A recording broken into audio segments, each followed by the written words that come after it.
Hey guys, welcome back to the channel. It's Rust Belt Collector here, and you might be wondering why there's a tiny little Call of Duty Ghost figure here.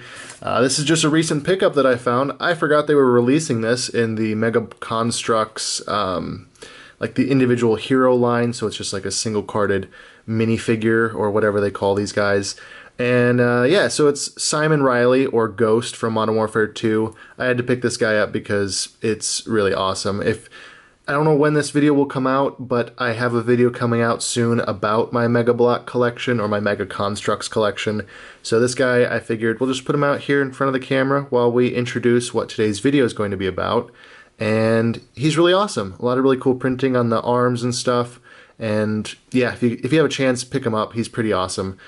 This weapon is customized with the Mega Constructs customizable weapon system. But anyways, today's video we are taking a look at my custom McFarlane 6-inch Call of Duty action figures that I've been working on recently. I showed some of these on my Instagram. If you follow me there, you might know exactly what I'm talking about. If not, there's a link down in the description where you can, catch up to everything that's been going on there. So many of you might remember my review of the 6-inch Call of Duty Captain Price from the new Modern Warfare game.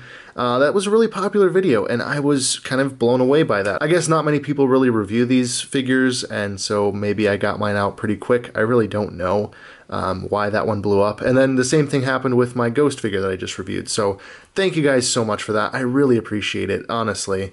But anyways, this is Captain Price, and really there's nothing to customize with him. I was pretty happy with how they did this figure. He ended up looking very close to both Modern Warfare 2 and the new Modern Warfare game, so it was a win-win for me. This weapon is really the only thing that I added to him, and this is actually from a really crappy 3 3/4 inch action figure from Walmart that came out around Christmas time. It's like a ripoff of the old core figures and things like that, but for whatever reason they had a perfect 1/12 scale Scar. And so I took that from that pack, which was like a couple dollars, and I just gave it to this guy. I think it looks really good. He holds it better in his left hand than his right, as you can clearly see. But it's pretty awesome, and the amount of detail on this sculpt is incredible. So I don't know where they got it from or what they stole it from, but, I'm happy to have it for this figure.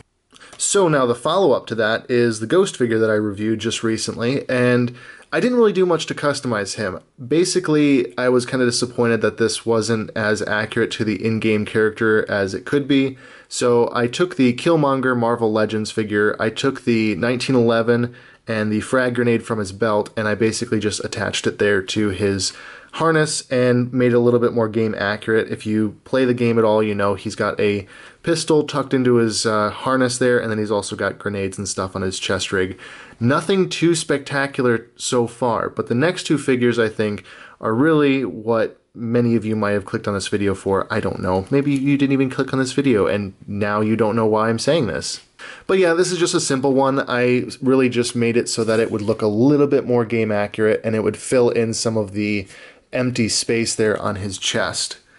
Now we come to Soap Mactavish, one of my all-time favorite characters from any Call of Duty game, and probably my second favorite character, a very close second favorite character in Modern Warfare 2. So how this figure came about was my Walmart had the Captain Price figure on clearance for about 50% off, so like $10 a piece, and I picked up 2 of them because I figured these figures, for what they are really exceptionally made, and they have really good articulation, just upgrades all around compared to the Wave 1 figures that I had. So I was like, alright, I'm going to get 2 of these and we'll see what I can do with them. So to make this figure, I basically stripped apart one of the old Walmart exclusive Soap Mactavishes from Modern Warfare 3. I cut off his knee pads off of his leg, which is a very difficult process to do, even with a razor blade, but I did it, and then I hollowed them out a little bit. And then I also took his head and also the pouches off of his belt, and basically just started kind of kit bashing it together with the Captain Price figure. Now obviously the pouches went on his leg. I used some grip tape to make straps that ran all the way around his leg to give it more of a accurate look. Then I took the camelback off the old figure, put it on this one just to give it a little bit more diversity from Captain Price, just so that these weren't simple head swaps. I took the knee pads off, like I said, hollowed them out, glued them on to the middle part so that you still have full double jointed articulation with the knee pads, but it still gives, again, a little bit more differentiation between the characters. As for the head, I basically just popped off the old one from the original figure and then took off Price's head above the neck here because Price has a double jointed neck and the old Wave 1 figures do not, so I added that just to give better articulation to Soap. Okay, so these figures don't really stand up well on their own. I usually use bases if I display them or if I'm taking pictures of them, so for now we're just going to lay them in the background. I'm tired of pausing and standing them back up, so on with the video. Now to attach the head, the ball joints are different sizes on the Wave 1 and Wave 2 figures. So I used hot glue to fill in the hole on Soap's head and then just put it down on the peg until the hot glue cooled, and now it functions just like it normally would if it was made to fit. And then also, as just a little added detail, I cut off the earpiece from the Price figure and attached it there to the side of Soap's face. Again, just some diversity and to make it a little bit more tactical so that he's got a way to communicate with the rest of his team. And that's really all I did to make this custom figure. I'm really happy how it turned out. It's just a really nice upgrade to the Wave 1 figure, and you know, I really don't know if we're ever going to get another version of Soap Mactavish. We've already had 2 in Series 1 with the less articulation and just kind of crappier builds in general. So who knows if they'll actually re-release him. If he comes out as a character in Modern Warfare, I'm sure that they'll make a new version of him, but it will be kind of like this Ghost back here, where it's not the classic MW2 version.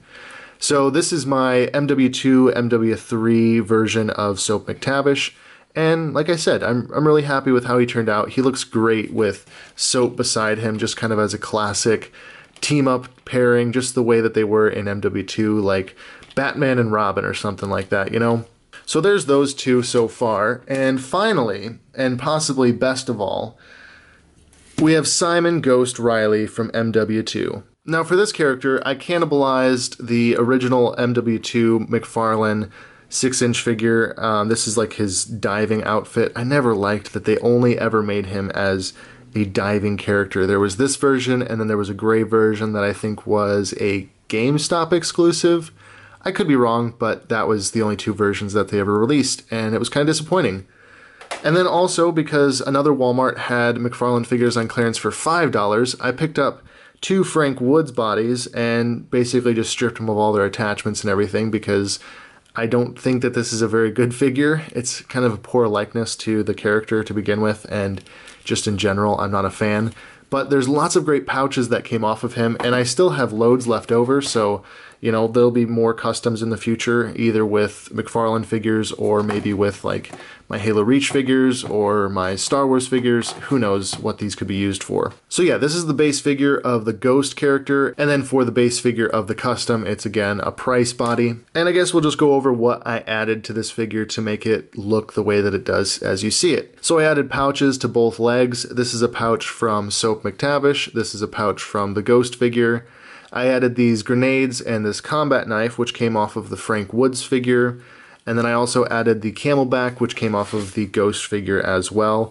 These are a pain to get off, so if you attempt a custom like this, be very careful and don't use too sharp of objects because you might cut yourself. I didn't, but I probably could have very easily, so just be careful if you try to disassemble these McFarlane figures in any way. And then I also cut off the watch face from the Ghost figure. I think it's probably a diver's watch, but it could work as like a combat watch, so I just kind of carved down the one that Price had, which is really just a silver little circle that's painted on there, and I glued this one on because look at that. They actually printed on a little watch face with hands, and I think that's super awesome. So added that to this figure just for, again, another little bit of detail and another little bit to differentiate the team from each other. Now, just to get a nice close-up of the face and what I did here, originally I was just going to do a pop and swap like I did with Soap, where I would just take the old head off of the old figure, put it on Price's neck with the better articulation, and then fill it in with hot glue.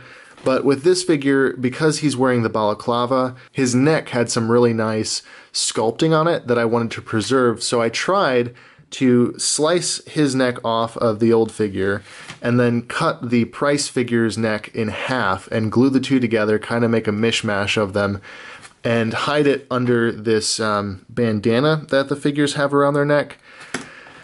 Well, long story short, that did not work very well at all. So what I ended up doing was sticking with it basically because there was really nothing else to do once I'd cut them and glued them together. But to hide the mistake that I made this soft goods scarf basically out of some old fabric that I had laying around, and I attached that around his neck just to hide the brutal job that I did to it. And it still has all the full range of articulation, so I'm not really disappointed in that at all. It does, again, add a little bit of nice differentiation and some character to the figures so that when they're standing together, they just look like an absolute BA team, you know what I mean? Now, there was one final modification that I made to this figure, and that was his mask. Now, I'm going to put up a picture right here, of what the original face looked like, and this is the face that every single McFarlane figure of Ghost had. I don't understand why they couldn't just have the paint apps a little bit higher on the face, but they couldn't. So I went in, I painted the face mask black, and then I went in and hand painted the skull back on. And it took a little bit, it took some trial and error, but I'm pretty happy with the results. I think it looks way better just having it resting where it should be, like the nose lining up with his nose, mouth lining up with his mouth, and so on. So yeah, that's what I had to do just to give it more of a game accurate appearance and not to look like this. Why would they think that this was okay? And every single one that I've ever seen is like this. If you've ever seen one that isn't like it, I would love to know. Maybe it was just a print error that is super common, but it seems like every single one was like this, and that's such a major mistake. I don't understand it, but this is the modification that I did just to correct that simple mistake. And that's really all I did to make these guys.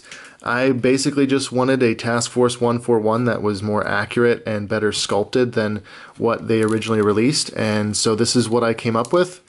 Pretty happy with it, and it's going to be featured in a lot of photos coming up. I did do one photo already with the soap figure and the newer Ghost figure, and that's up on my Instagram. Like I said, link down in the description to that. But I want to do some more with the new upgraded Modern Warfare 2 figures just because those guys are so nostalgic for me. They just are the characters that I grew up playing as and playing alongside in the campaign of Modern Warfare 2, Modern Warfare 3. And there's just something so great about them. Like the characters from Modern Warfare 2 and Modern Warfare 3 to a lesser degree are just so memorable to me, and I had to represent them in action figure form.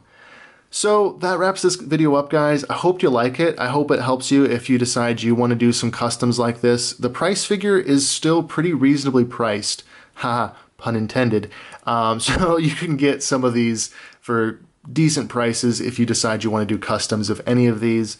Some Walmarts may still have these Series 1 figures on clearance where you could get them. I paid $5 for 2 soap figures, but I had to pay about retail price for this Ghost figure just because I had to get it off eBay, and that's just the price of what I had to pay for it.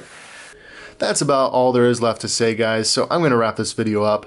If there's anything you want to comment on or talk to me about, you can either comment down below or shoot me a DM over on my Instagram.